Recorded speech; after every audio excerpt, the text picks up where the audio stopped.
Welcome to Sisters in Company Talking About It live show. Hosted by me, Dr. Sharon Cradle and Sherelle Higgins. We will be discussing intriguing, intricate, inspirational, informative, and intelligent topics with our individual twists and talents. We will present real stories, real solutions, and engage in real talk. So we invite you to be our company every Sunday afternoon at 3 o'clock p.m. as we focus on transcendent thinking that will move you forward. You become the company you keep. What company do you keep?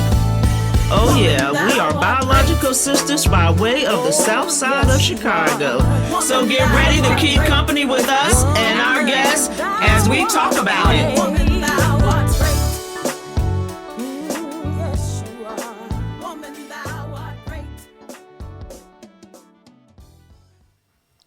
Hello everyone, welcome to Sisters in Company Talking About It live show.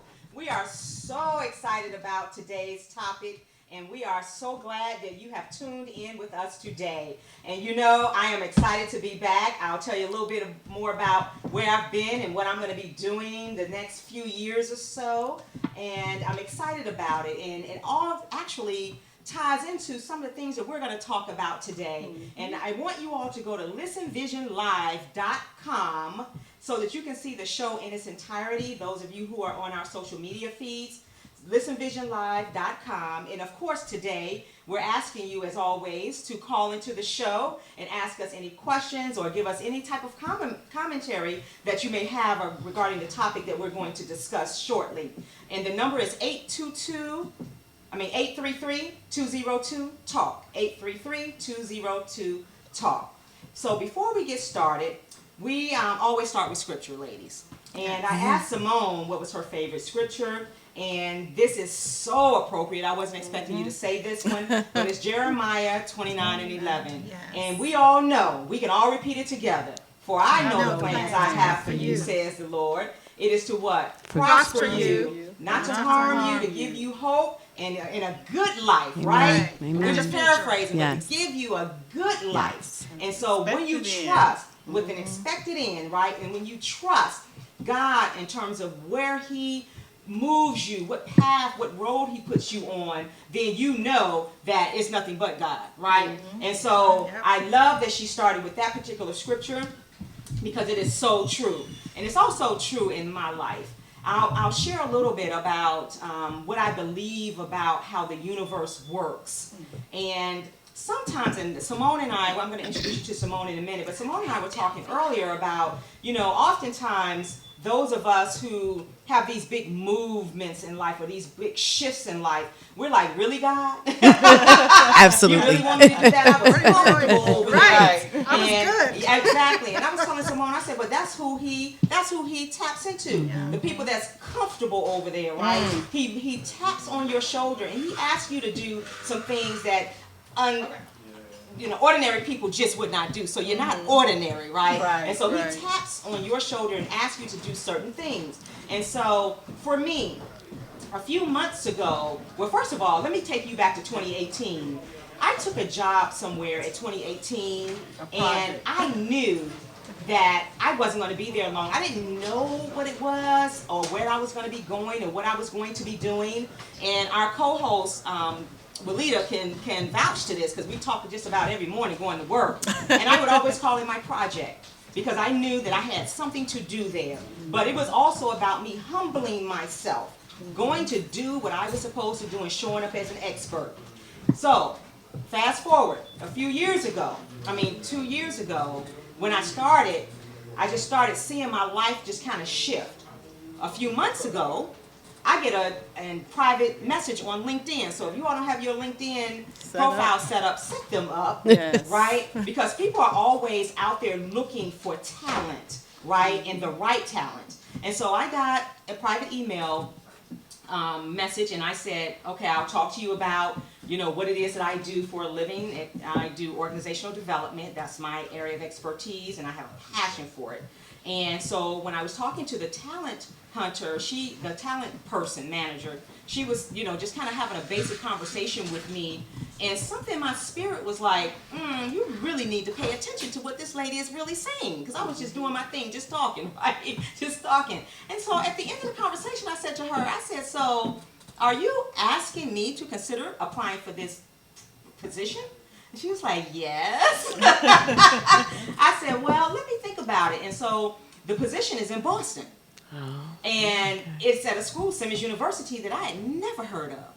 And so I said, well, let me think about it. So I went and looked and researched, and I was blown away that it's an all-female private university.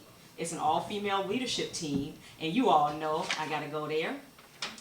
I give women's conferences. You all know I have a passion about empowering women to be all that they can be, and to speak their truths, right, and live in authenticity. And so when God moves and he makes everything right and he opens these doors, you know that's what you're supposed to be doing. So what am I going to be doing? Commuting back and forth. My husband is not moving to Boston. But let me tell you something. It's about the perfect storm. Yes. Right? Yes. My husband finished his doctoral degree. We got another little surprise. I'll let her share that with you later. He got ordained as a reverend. Then I got this news about this particular job, and he is all for it. And I'm going to tell you something. We know that when you have somebody in your corner like a Zacchaeus, like an like an exit niner. You already know that when you have that coalition, right? Yes. That those people that's supporting you. My girl Walida, my family, my sister Sherelle. I'm gonna talk to you about her in a second.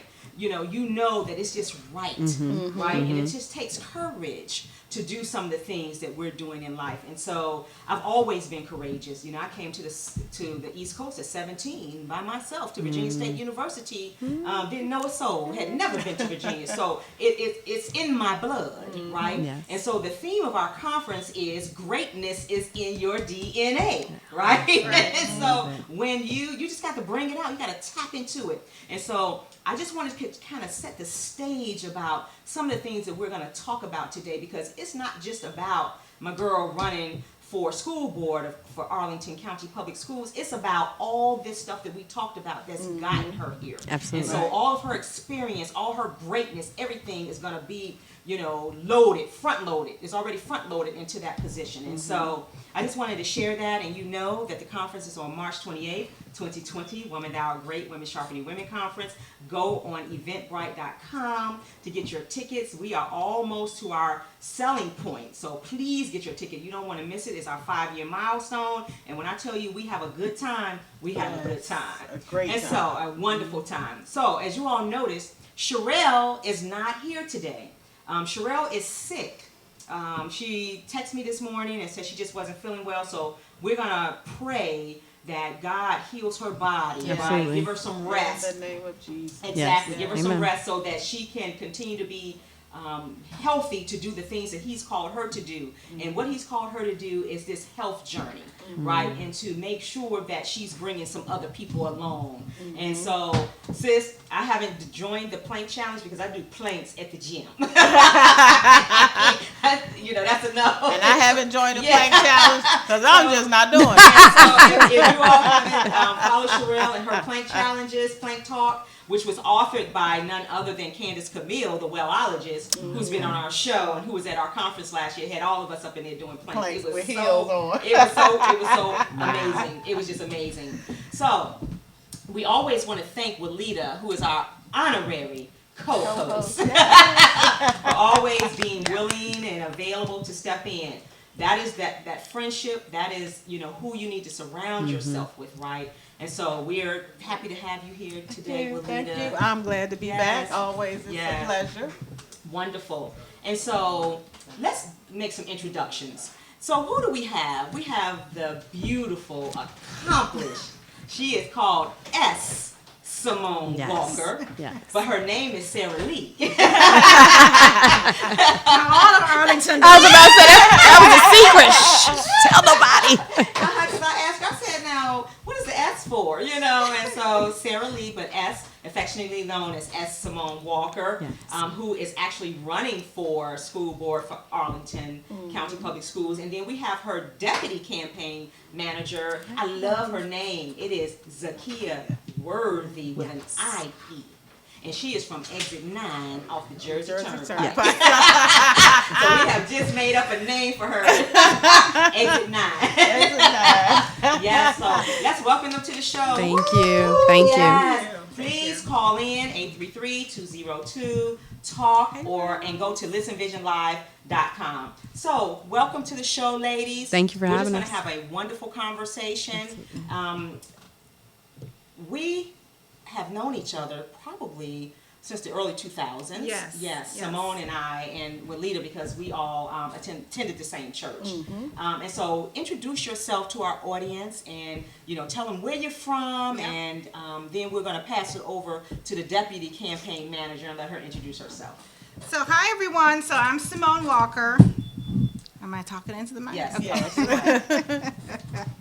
So, I immigrated to the Northern Virginia area about 32 years ago. Okay. Left from high school, came here, went to Northern Virginia Community College initially, and then transferred to George Mason. Completed my bachelor's in psychology there. And then I worked for about 4 years and decided to go back to school, to law school, to get my law degree. So I graduated from American University, Washington College of Law, and then went back for more to George Washington University, GW, for my LLM, which is a Master of Laws in Litigation and Dispute Resolution. And then, I worked 20 plus years in the federal government. I'm still there. Working in the federal government. I have 2 beautiful children, Camille and Jude, 14 and 12. So let me make sure I understand. Where are you from, though? I'm from Jamaica. Oh, Jamaica. Yes. Okay. Yes. Okay. I'm from Jamaica. And your family came here. Yes. So I'm also the product of teenage pregnancy. Yeah. So my parents had me when they were 16. Oh, wow. Okay. That's not unusual. That abstinence education did not work. I am grateful for that. I am grateful for that. Where are you from in Jamaica? From Kingston. In Kingston. Yeah. Okay. So my grandmother raised me. Gave my parents an opportunity to continue their education and get their life started. So they had immigrated to the United States. And so I stayed in Jamaica while they established themselves, got their feet on the ground. And so once I finished high school, then I moved here. Okay, wonderful. Are your parents still in the area? My dad's in Bowie. Okay. My mom is in Tampa. Okay, all right. So they're still here. Well, that's awesome. That's going to be a very interesting conversation. Yes. Yeah, so thank you for your introduction. And now, Zakia. Hello. Slide this. Hi, everyone. Hi. Hello. My name is Zakia Worthy. Let's see. I wasn't prepared to speak today. They threw me on. They were like, "Yay, hop on the mic," and I'm like, "Okay." So I am a Jersey girl. Exit 9 from Somerset, New Jersey. Went to Franklin High School. And went to Morgan State University. That's my alma mater. Yes, I'm always Team HBCU. That's right. And so I love supporting them. And so made my way moving around for the past kind of 10 years and was in the Hampton Roads area for a while. And then had the opportunity to transfer up to Arlington with my job. And I do consulting. And my background is actually in mental health, though. So for most of my career, I've been in mental health counseling, and I just recently made the switch to federal consulting, and then I've always been involved in politics. Always. I grew up listening to the news and knocking on doors and being involved, and I believe in advocacy. I believe in our individual impact in terms of actually changing things. Yes. And so I decided I wanted to work with candidates and people that I believe in to make sure that they're on whatever platform that they need to make the real changes, because that's where it actually comes from. So do you have your own consulting business? I do. Okay. It's called K-Lam Consulting. Okay. And yes, I'm trying to think about what more to say. No, because one of the things you talked about was about advocacy. Yes. Right? And so we're going to really talk about that, because I really believe that this is the meat of the matter. Absolutely. Right? And it's what Simone is getting ready to do, to advocate for other people's children. Yes. Yes. Yes. And so That's it. there was a conversation that I was in the other day around public school educators. First of all, the news is starting to dabble a little bit and give you some data around the shortage of teachers. Yes. Particularly African American teachers. Yes. And what we know for sure, me being an educator, I don't know if you know that, I was in the K-12 world for over 28 years. Started out as a special education teacher. That's why we're really going to be able to have a conversation. Yes. As a special education teacher, moved into counseling, moved into being a supervisor of special ed, and then HR, being on the board's negotiations team, and all of that. So I have a wealth of experience in that arena. But one of the things that I know, and I did actually my dissertation topic on, was the shortage of African American teachers in our school systems, right?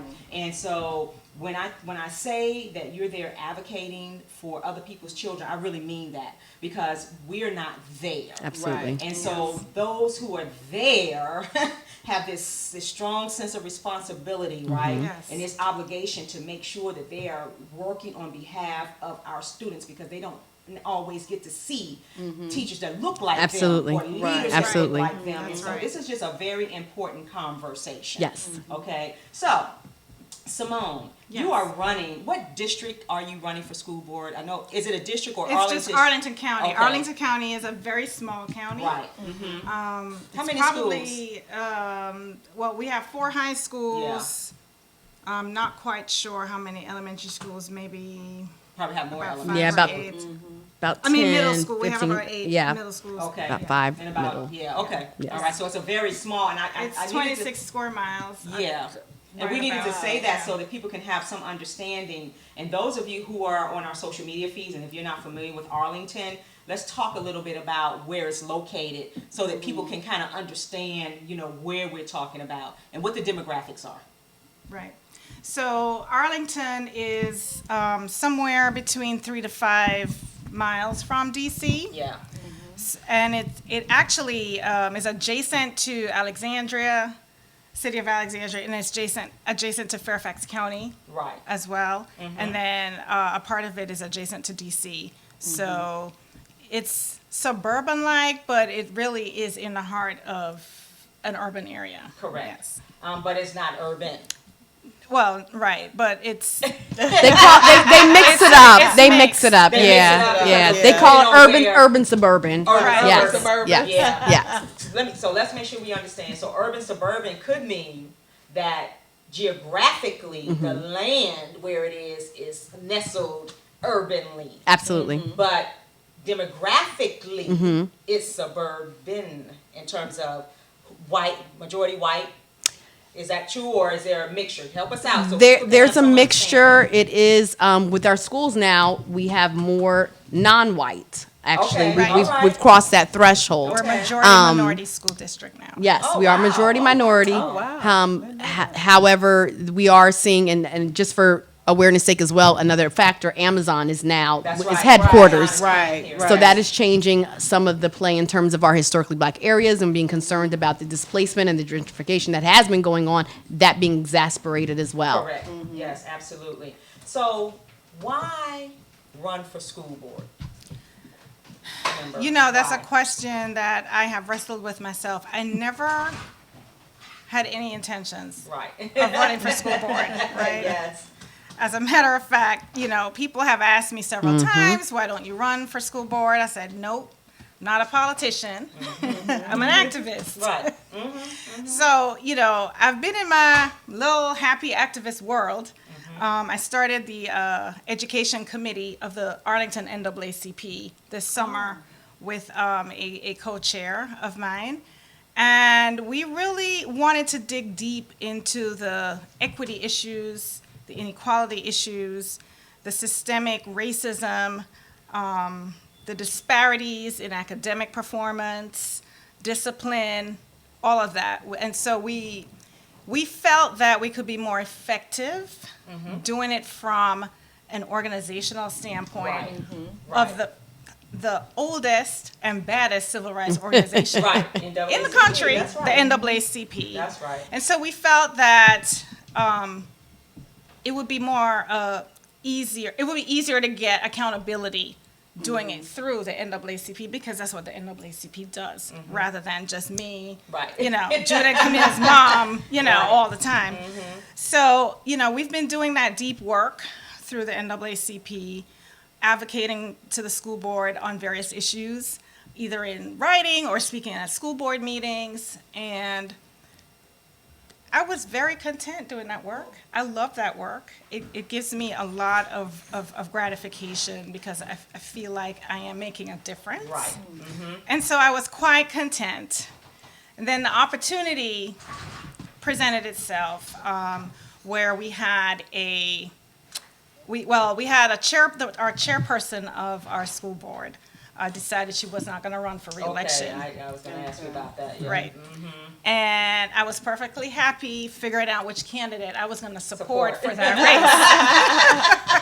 Yes. I actually spoke to someone who will remain nameless. Yes. Say, I will throw my support behind you if you run. Right. Well, weeks later, or maybe a month later, another school board member decided she was not going to run for reelection. Oh, wow. And this was a school board member, the only one of the 5 that we have on our board, with a specialization in special education issues, or a deep care for special education. Right. And so I really got worried, because I have a child who is in special education. And so those issues are close to my heart. Yes. And so when she decided she was not going to run for reelection, and I looked around at the possible candidates, It was a game and changer. did not, that was the game changer. It was a game changer. For me. It shifted everything. It shifted everything, and I decided that is too great a void to leave unfilled. And had a conversation with someone else that said, I understand, Simone, that you are an advocate and an activist for our kids, but sometimes we need one of us at the table to make those decisions. Yes. Say that again. Yes. Yes. All the time. I'm getting chills right now. I'm getting chills. I'm getting chills. Bless you for that. Because, like I said, I have an online footprint of people saying, Simone, will you run? I'm like, hell no. No. What's her response? No. Exactly. And so, speaking about a shift, there really was a spiritual shift in me too. You brought that up. Yes. I was like, okay, God, what are you doing? Yes. And so, I spent a lot of time talking to God, praying, and decided that it was a call. That's it. That's It was what a it call is. Absolutely. that I felt Destiny compelled to call. answer. Yes. Destiny call. It was a call, and of course, I was terrified. But Yes. because, it's very different being an activist. Yes, absolutely. Where you're free to do and say What you whatever you want. want, how you want it, Yes. but being held accountable. Yes. And really what terrified me was the level of responsibility Yes. Yeah. of having these children's future in my hands. It is terrifying. Absolutely. It is. It is terrifying. And so the weight of that responsibility is really what, but I prayed about it, and I feel like I have been prepared for this time. Absolutely. Not Yes. knowing Yes. that this is what God was preparing me Yes, for. exactly. Absolutely. Bless you. Wow. So Yes. I'm ready to step into that role and answer the call. That's right. That's So, good. 'cause I was going to ask you about incumbent, but you answered that. So, Yes. is anyone else running against you? There are 6 candidates total, including wow. myself, Okay. for 2 spots. Okay, for 2 spots. Yeah. Spots. Okay. Yeah. Oh, your odds are good. Her odds are excellent. Exactly. We We already called this. Yes, thing. she announced on Wednesday night, Yes, yes. and stole the show. She's probably one of the easiest candidates that I've worked with. Yes. Wow. And I was thrilled because, like she said, we also have an organization called Black Parents of Arlington. Yes. And do advocacy. I'm the director of advocacy for that. And so we encourage our Black parents to get engaged and to run. And Simone was always somebody we would come to, and she was like, no, no, no, no, no. Yes. Yes. And so when this shift happened, she texted me in November. She was like, do not say anything to anyone. That's right. She said, but hypothetically speaking. And I was like, ah. And it's so wonderful how you talk about how you're on one course and you think that you're done. I had just came off of working on our Commonwealth Attorneys race, Yes. who won, which was a huge race, and it got Yes. national attention. Yes. And big on criminal justice reform issues that we needed to see in Arlington that were in definitely affecting our children of color when it Yes. came to marijuana and things of that nature. I heard that on the news the Yes, other day. Yeah. absolutely. So when I had said I'm going to stay out of school board race, I'm going to just take some time off. I'm not getting engaged. I'm not doing this. And then God, like you said, God was like, Oh, God. Yes, exactly. because I had said no, and she texted me, and I'm like, okay, all right. Well, if I said, Lord, if she goes ahead and rolls with it, then if I'm the person, because I was like I was the first person that you had text like Zakia, hypothetically, I was like, if you're committed to doing this, I will rock with you all the way. So talk to us a little bit about, then we're going to get into, I want to say a couple things, then we'll get into the nitty gritty. But what I really appreciated about when I asked you why, you were able to communicate it very easily. Excellently. Right? Yes. And there was a genuineness. There was no, it wasn't that you had a statement written down that you were reading. It just came naturally, and you felt like it was a part of your calling, because I believe it has to be more than I just want this job. Absolutely. There has to be something else in it for you. What is your purpose? Why are you doing this? Right? And it's more than just about your child. That's what I heard you say, but there was a void, and you want to make sure. There was a void. Exactly. And, I was already doing the work. Right. Absolutely. Yes. So, I was presented with the opportunity to turn that activism and advocacy into action. That's right. And so it was the time is now. Yes, the time is now. The time is now. Not tomorrow. It's not 2021. Yeah, and so Yes. I felt I needed to step up and make the call. And, we talk about preparation. When we have children, we have these dreams Yes. of what Yes. we envision our children. They're Yes. going to go to Harvard. They're going to, we have these big dreams Yeah. of what we want for our children academically. Right. And so I never envisioned that I would end up with a child that is acutely dyslexic. Tell people Struggling what to that read. is. So Yes. dyslexia is a neurobiological disorder. It's a language-based disorder that results in difficulty reading and spelling and processing words Processing, yeah. through reading. Yes.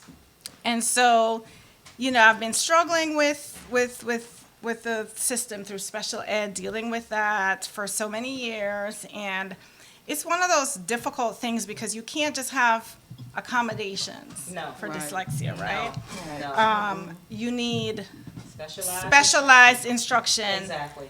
And dyslexia is a relatively new phenomenon for school districts to be dealing with, and For so them to even understand. there's a lack of expertise. But all of that to say that what I learned through that process, I had an epiphany that, there's so many more kids struggling with this. My goodness. So many more struggling with this that do not have the resources that I have. That's right. Do not have the knowledge base that I have. That's Do right. not have the network that I have. Right. And I cannot sit on this Yes. Bless you. and not leverage what I've known for every other kid out there who's struggling through this. So, it's the easier road to take would be, Right. I'm going to take care of my child, right. And keep get it my moving. child what they Yeah. need, and keep it moving. Right. But to whom much is given, much is required. Yes. That's right. Right? And isn't that what we're here for, though, This is- Simone? this To be is- of service to Absolutely. each other? Absolutely. Absolutely. Yes. And so I am leveraging what I have experienced with my own child for the benefit of all the other children out there, because somebody did it for me. That's right. Exactly. Right? And so, you've got to reach down and pull other people up with you. You've got to share the knowledge. And you can't just care about your own child. You've got to care about everybody else who don't know what you know. Exactly. And so that was part of the preparation that I didn't know why I was having these struggles. Lead to this. And here we are. And so there's a pie formula by a guy named Gary Coleman, and you all can look it up. But he talks about, what is the most important thing for your overall success? What contributes to the most to your overall success, right? And it's exposure.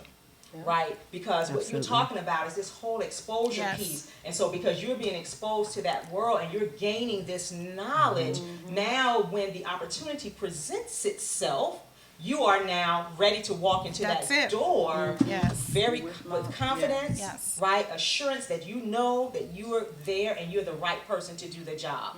And so as in my business, the Dr. Sharon D. Cradle Corporation, one of the things I do is special education advocacy.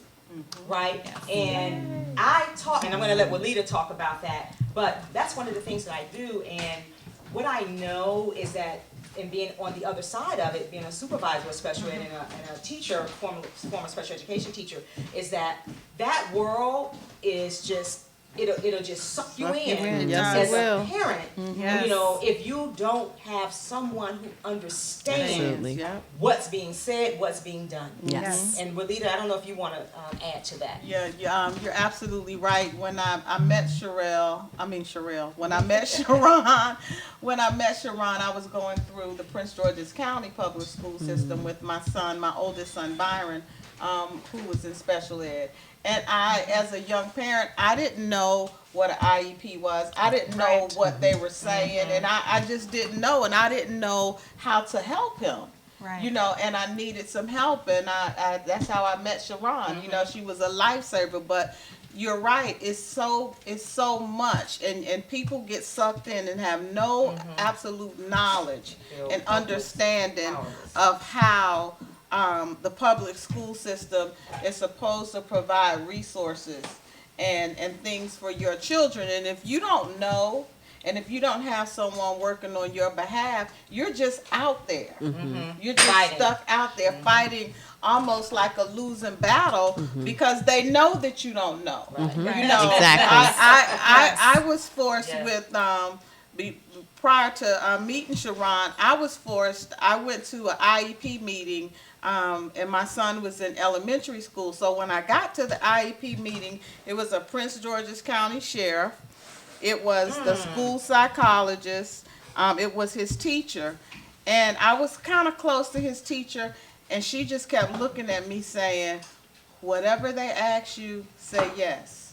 And I kept saying, what is she talking about? Well, what I didn't know, they tested him. And so someone told me to go, don't accept their testing recommendations. Go and get your own. Absolutely. So I went and got my own. But I told them that I had my own. And so the doctor had recommended to put him on medicine. And so I was like, I'm not putting my black boy on no medicine. And so what a lot of parents don't realize is that when you refuse, when it is medically documented that you have to put your child on medicine and you don't, that you are impeding on their learning. And so you can go to jail for that. And that's why the Prince George's County Sheriff was there, because I was on my way to jail if I refused to put my son on medicine. You know, and so it was just so much that you just don't know, and it's really sad, and it's so important that you're doing this work, because it's really sad when you watch so many parents and young parents who if you have a special needs child, you can look at someone's child and say something's wrong somewhere. And you have so many parents who are in denial. And they're in denial because they don't know. It's not that they're, you know what I'm saying, they don't know. And so it's important to have advocacy. And it's important to have someone on the school board that's going to fight for you, because some of the things that I made it through in Prince George's County, I had to reach out to one of the board members who was the director or the chair of special ed. I can't think of her name right now, but I don't think she's on the board anymore. But she helped me tremendously. Every time I had a problem, I was like, dear madam, you know, and so you have to be able to have someone on the board that understands the needs of the special education children. Yes, absolutely. And so, before we come back to you, why campaign manager? How did you get into that role? Because I know you said you've been interested in politics, you've been watching it all your life, but why become a campaign manager? And why for Simone? Okay. Someone once said to me, Zakia, you know, because I'm always big on advocacy. He said there's two things that move things. He said money and policy. He said, I tell my people if they're not talking about money or policy, there's nothing for us to be talking about. Historically, African Americans, we haven't had the monetary power that we should. We're working on building that wealth. But definitely policy is an avenue that we can affect. Yes. I am absolutely for advocating and reaching out to people and getting things changed, but I'm even more for putting the right people in those positions so we don't have to continuously buffer up against the system and beg and plead and ask for and get signatures and march and all that type of stuff. It's so important to have the right person in there. So when that shift happened, and it actually threw things. I was actually thinking about working on someone else's campaign, and when this particular second school board member decided that they weren't going to run, I was like, this person's no longer going to work. It's about being honest and looking at what you're working with and whether that's going to work or not. And when Simone reached out, I was like, absolutely. She's been doing the work. That's one of the things that actually makes her stand out against all the other candidates as well. There was no us having to, a lot of times with certain candidates, you have to create a resume, you have to manufacture some things.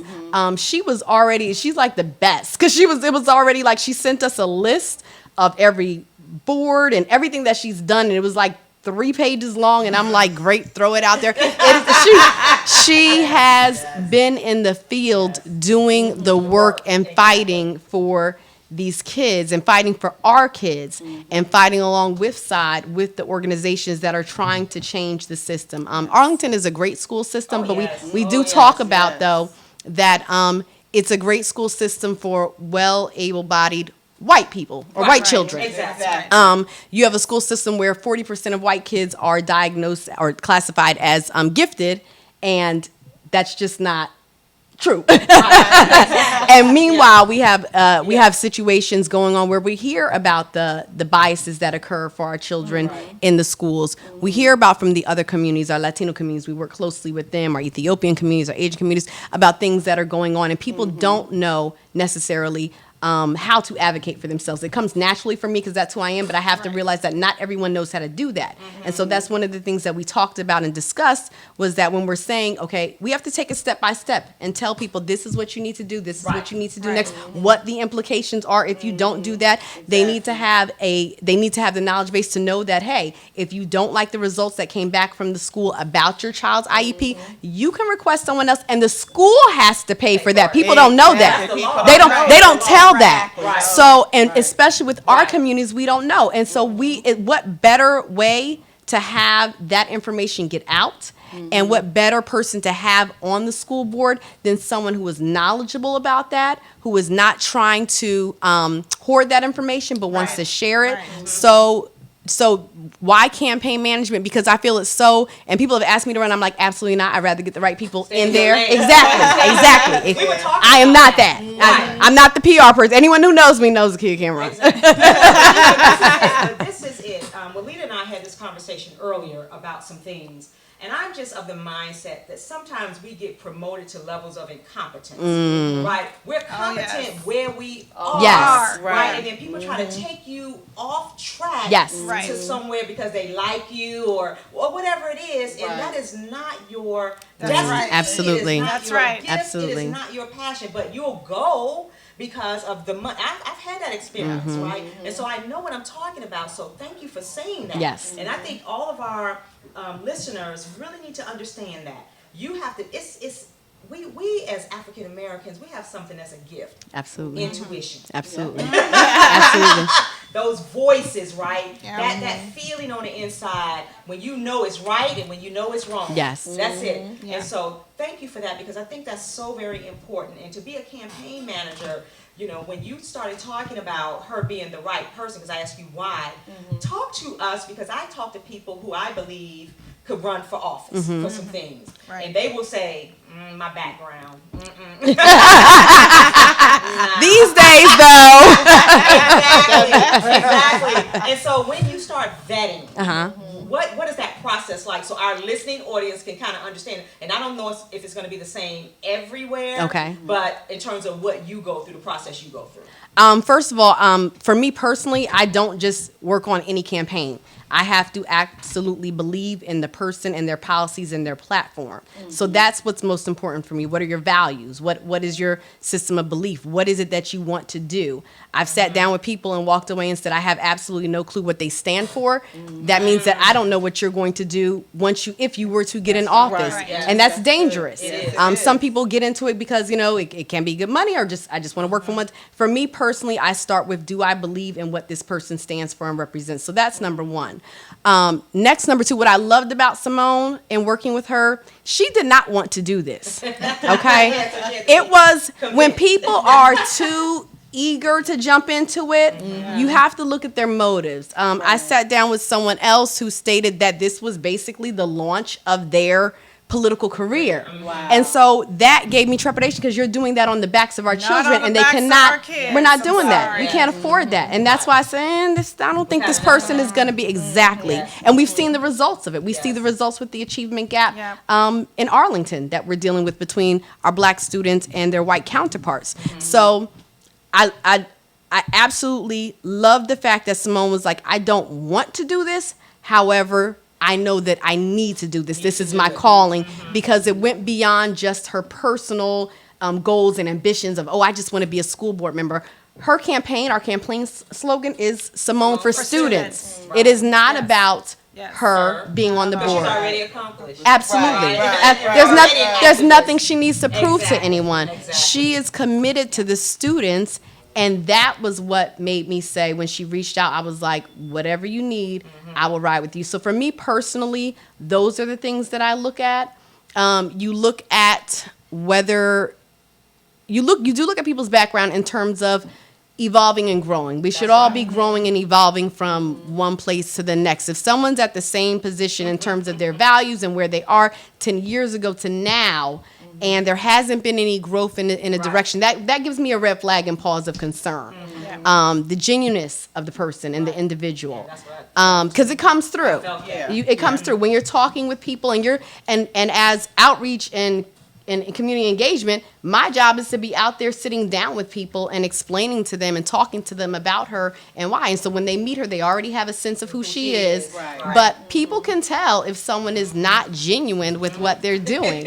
I have some fans in here. I had to wave bye to them. Bye, y'all. So those are things that also you want to look at how the person is going to relate, and if they aren't genuine to themselves and know who they are, and you can tell, we can name names, we're not going to, but we can name names of people who are politicians and who will say one thing to one person, And the next thing to the other, and they don't stand for anything. So for me, it's important about what they stand for, and then from there, we talked about, it was about getting the right team. Someone was like, I'm gonna leave that in your corner.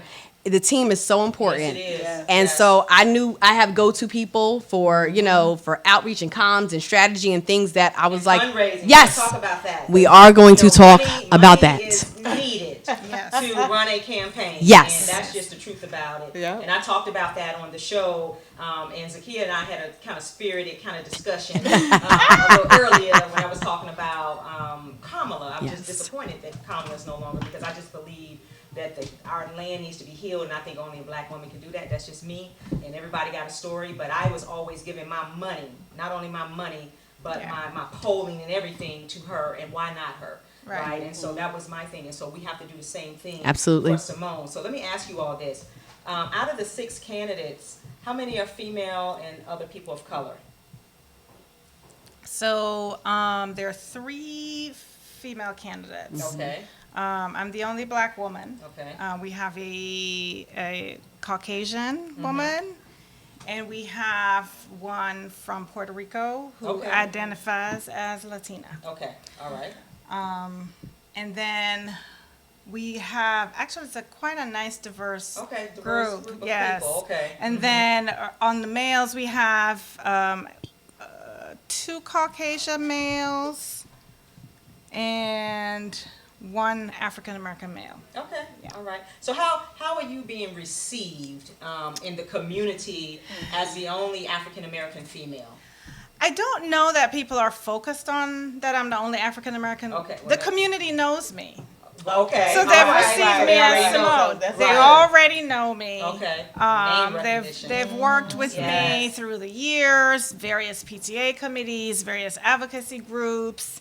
And so I'm received based on them knowing what I stand for. Okay. Good. And I just happen to be African American. Right, right, and because you've done the work and you 'Cause I've already done have the a work. track record. Yes. Right. So let's talk about this real quick, and this to me is a conversation that we probably could have in another show, because you said so many things I just have a lot of knowledge about that I want to talk about. Yes. But what is the board's role in Arlington Public Schools? Because we know, do you all have a superintendent or a CEO? We have a superintendent. Okay, so you have a superintendent, Yes. and what is the board's role in Arlington? Because we know that in certain places like Yeah. Prince George's County, and some of your larger urban districts, they have CEOs. Right. And in some states, they've stripped away some of the rights of the board and made the head CEOs versus superintendents. So what's the Right, role of right. the board in Arlington? And that's a very interesting question. I think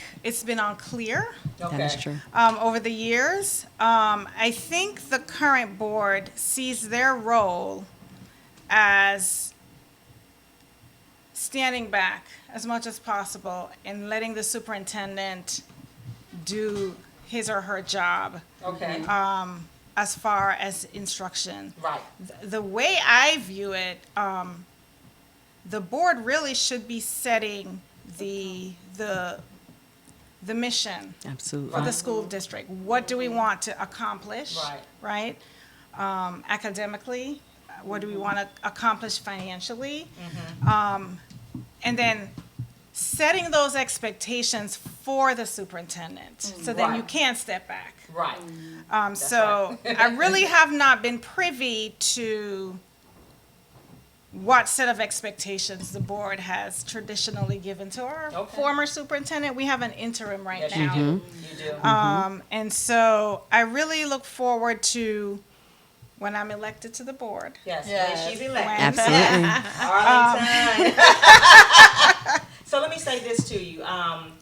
Virginia Yes. has laws that the State Board of Education, has it in writing in terms of, in the state legislators, in terms of what the role of the superintendent is, what the role of the board is. Right. And that should be very clear to Right. everybody going in now. When you get to the local level, of course, we know some things happen, but it should be Right. very clearly laid out. You know, in the state of Maryland, the superintendent has the right to hire and fire, right? Right. The Right. board really kind of sets a direction Right. and helps to approve the budget. Right. And I think the budget piece is one of the main pieces that when you start seeing CEO titles come up, that the right of the board is stripped away in terms of how the money is managed. And, how And we you don't can't have tell, that, okay, right, so you don't right. have that. So, that's a good thing. but our board only does hire the superintendent. And the Right. superintendent hires Hires everyone everyone else. Right. Okay. Yes. Exactly. But I believe the board does review the budget, and the board they don't prepare the budget. Right, but they have do a, approve. but they do a review, and I And they believe approve. they have They some, make yes, recommendations. They do have make input. recommendations, yes. They do. They do. So, They do. yeah. And so you So our used to- board has quite a bit of power. Yes. Exactly. And so, when you sit in that seat, that's going to be very, clearly demonstrated Right. in terms of your work. But you used a word that is a word that's popping up a lot all over colleges and universities and K-12 environments, you use the word equity, Right. right? And so to explain to our audience, when you talked about what you're trying to do as a candidate, you want to make sure that there's some equity. And so when you talk about that, what do you mean? What I mean by that? Yes. Well, let me just clarify. Start by saying what equity isn't. Okay. Right? Say that. Say that. So we're going to start there. Don't you all love her already? She's going to be an amazing board member. She is. She is. Tell us what it is. So equity is not equality. It is Absolutely. not. That's right. Right? It's not. Right. And so there are going to be certain areas where you'll never have equality. That's right. Right? That's right. And so equity is there to fill the gap where there isn't equality. So it's a very simple concept. It It's is. really, equity is about fairness. Yes. Right? And so when a child needs more, that child gets more. That's right. Right? That child shouldn't necessarily get the same amount Right. as someone else That's right. who doesn't need it. That doesn't Right. mean- Right. So Yeah. And then and the important piece, what I found around that work and that word, is that making sure that everybody else understands that I'm not trying to take anything from you. We're not Right. taking anything from Right. you. We're just making giving sure them- Exactly. that, We're that not we taking from- meeting the needs we're of meeting the people needs. where they Yes. are, because Exactly. everybody's Yes. needs are different. And there's a wonderful graphic that explains equity quite well. Yes. It's you have three students trying to look over the fence. That's right. Yes. And so you have one student who is tall Yes. and he's standing on the ground That's right. because he can see over the fence, That's right? Right. And then you have the student next to him that is not quite as tall, and so he's standing on one box to get him over the fence, That's right? right. And then you have the student on the end who is little, Yes. the smallest, and he has 2 or 3 boxes to see over the fence. That's right. So those boxes represent equity. Yes, and right? that's the goal for them to get Right. over the It's fence. whatever that Yes. student Whatever it needs to takes. level the playing field, Yes. Absolutely. so Yes. they can access Yes. the same view, Yes. right, or the Yes. same curriculum, or whatever it is they need to access. Who needs more gets more. Right. That's really Right. what equity is. Yes. And I would love to have you to come back, because you talking about something that I have a passion about. This whole area of equity and just kind of understanding Yeah. how our school system works. But guess what? We have 4 minutes left. Time goes by fast. So we understand your platform, but talk about fundraising. What is it that you need? How can people contribute and support you? Right. I need money to run. Right. This race is a game changer, right? We have brought the focus back to students and away from politics. Yes. Because politics, I do not believe, belongs on the school board when you're talking about students' lives and their educations. This is their future. Right. So It's our future, our too. campaign is all about Right. students. We want Yes. them to Yes. have buy-in Yes. in the process and to really be interested in who's on their board. So So I how would can they- appreciate I'm about all to grab the mic. right. SimoneForStudents.com. SimoneForStudents.com, and we're going to spell her name. SYMONE4FOR students.com. You may go there and donate. Because I saw someone go, I said, no, we got to get this in here real quick. I'm going to put it out on our Yes. social media sites. Yes. SimoneForStudents.com. Yes. And anybody can donate. You Anyone. don't have to be a Virginia resident. Anyone can donate. If you've heard something that she said that really resonated No, with you, FOR. and you believe, in that work, or you have students, or you're a teacher, and you would like to have someone like this on your school board, support this woman. Yes. Because she has demonstrated through her advocacy work, her activism, that she is ready for this task. And it Yes. is not going to happen without support. Absolutely. Right? And I don't know, Zakia, what you want to say to close out, because as a campaign manager, I think that's going to be important. Absolutely. I believe in reciprocity. I believe in reaching back and doing for others and all of those things that sometimes it looks like we're losing in terms of the compassionate of the world. And so I ask and implore everyone out there who's listening, if there has ever been anyone, a teacher or anyone who's reached out and made your life better, or that you wish had done that, this is your opportunity to do that for other children. This is your opportunity to give to a campaign that is committed to ensuring that all students not only have the equity and the fairness, but also have people there who genuinely care about their well-being and want to see them go on to do whatever it is they're going to do so that they can grow up and one day sit on a platform like this and help others. So I encourage you to please go on SimoneForStudents.com and to give. And we thank you so much for that. Yes, and thank you all so much for tuning in. And we're going to have Simone back and to see how things are going. When are you supposed to go through the election process? So the caucus we have a caucus because it's a nonpartisan race. May 7th and 9th. There we go. May 7th and 9th. So during the caucus, that's when you will find out. Yes. Okay, whether or not. On the 9th. Okay, on yes. the 9th. Okay. They count the votes right then. So we will definitely, I put it out there, SimoneForStudents.com. Yes. So everyone can donate or make, whatever contribution, volunteer contributions, whatever you need to do. I'm sure they would love your support. Yes, we really, really 100%. appreciate you all coming on the show. Thank We you. must have you back before May Absolutely. to see how everything is going, to see what kind of momentum we can, help with and get you over to the winning side. Yes. Get you in that Yes. seat. Yes. And thank everyone for tuning in today. Bless you, and we'll see you next Sunday. Bye-bye. Bye.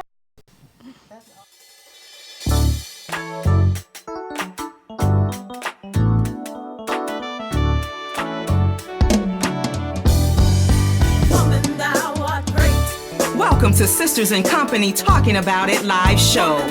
Hosted by me, Dr. Sharon Cradle, and Sherelle Higgins. We will be discussing intriguing, intricate, inspirational, informative, and intelligent topics with our individual twists and talents. We will present real stories, real solutions, and engage in real talk.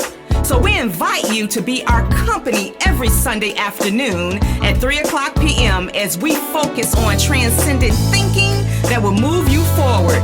You become the company you keep. What company do you keep? Oh yeah, we are biological sisters by way of the South Side of Chicago. So get ready to keep company with us and our guests as we talk about it.